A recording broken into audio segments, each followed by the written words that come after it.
Mutton కోసం ఇప్పుడు నేను మసాలా వేసుకుంటాను. దాంట్లోకి కొంచెం అల్లం తెల్లగడ్డ పేస్ట్ ఒక స్పూన్ వేసుకుంటాను.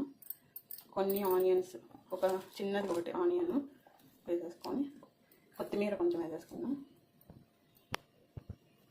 ఒక చెక్క, 2 లవంగం, కొంచెం ధనియాల పొడి ఒక స్పూన్ వేసుకున్నాం. ఇప్పుడు మెత్తగా మిక్సీకి పట్టుకుని ఇప్పుడు మసాలా మెత్తగా ఇట్లా పేస్ట్ చేసుకున్నాం. మటన్ ఉడికిపోయింది. మటన్ మెత్తగా ఇట్లా ఉడికిపోయింది. ఇప్పుడు మటన్ తిరగమాత వేసుకోవాలి. ఇప్పుడు ఆయిల్ వేసుకోవాలి. మటన్ కర్రీ కాబట్టి కొంచెం ఎక్కువ వేసుకుంటాం. కొద్దిగా కరివేపాకు, కొంచెం ఆనియన్స్. ఇప్పుడు మసాలా వేసుకుంటాం.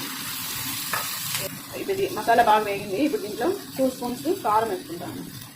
ఉప్పు చూసుకొని వేసుకోండి ఉడికినాక. ఇప్పుడు మటన్ ఉడికించేకి ఉప్పు పసుపు వేసినాం కాబట్టి ఇప్పుడు ఈ మసాలా ఉడికించిన మటన్లో కలిపేసి ఈ వేపుకున్న మసాలా ఉడికించిన మటన్లోకి వేసేసి మళ్ళీ ఒక విజిల్ మూత పెట్టేసి ఒక విజిల్ ఇస్తే మటన్ కర్రీ రెడీ అయిపోతుంది. ఇప్పుడు మూత పెట్టేసుకొని ఒక విజిల్ మటన్ ఎంతవరకు అయితే ఉడుకుతుందో అన్ని విజిల్స్ పెట్టుకోండి. మళ్ళీ